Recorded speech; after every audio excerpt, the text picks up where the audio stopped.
Una sa ating mga balita, tiniyak ng Malacanang na may sapat na mekanismo ang gobyerno para protektahan ang mga consumers mula sa inaasahang pagtataas sa presyo ng kuryente ngayong buwan. Subalit ayon kay PCOO Secretary Sunny Coloma, pansamantala lamang ito dahil sa maintenance shutdown ng Malampaya Natural Gas Plant. Sinabi pa ng kalihim na ang pagtataas sa sigil sa kuryente ay dahil na rin sa umiiral na deregulasyon at nakabatay sa dikta ng merkado. Ang detalye mula kay Elena Luna. Binigyang din ng palasyo na binabantayan ng gobyerno ang kapakanan ng mga mamamayan, lalo na ang mga lugar na tinamaan ng kalamidad sa usapin ng pagtataas ng singil sa kuryente. Ayon kay PCOO Secretary Herminio Coloma Jr., ang mahalaga ay unti-unti nang naibabalik ang supply ng kuryente sa Visayas Region. Kaya isasaalang-alang po, sitwasyon na yan. No?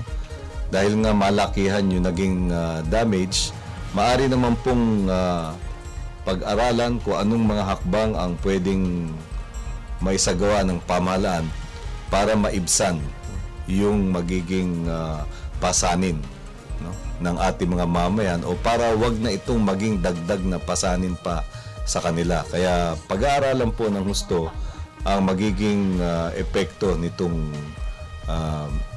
massive damage on power utilities.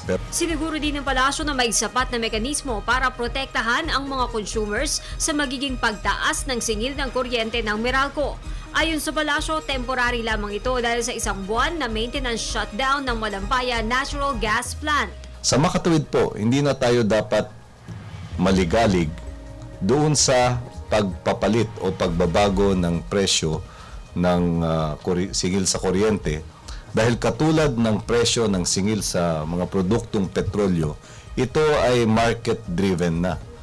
No? Meron na pong sinusunod na proseso na nagdedepende na ito sa demand and supply. No? At meron din naman pong sapat na safeguards na nilalagay ang para protektahan din ang mga karapatan ng consumers kung may papakita na hindi makatwiran o labis yung pagsingil at hindi naaayon doon sa paggalaw ng mga market forces. Tinukoy ng kalihim ang batas na nilagdaan ni Pangulong Aquino na naglalaman ng social safety net para sa mahihirap na pamilya. Yung pagkakaroon ng social safety nets na binibigay ng ating batas mismo, no, doon sa mga consumers of electricity that belong to the lower economic classes. No? Meron pong specific law hinggil dyan. No? Subsidize ang kanilang power rates. Sinabi ng kalihim na nakapaloob sa Electric Power Industry Reform Act o EPIRA ang mekanismo ng paggalaw sa merkado ng presyo ng kuryente. Nakahanda naman daw ang palasyo na makipagtulungan sa Kongreso kung ang magiging solusyon ay pag-amyenda sa mga batas na may kinalaman dito. Para sa Telebisyon ng Bayan, Elena Luna.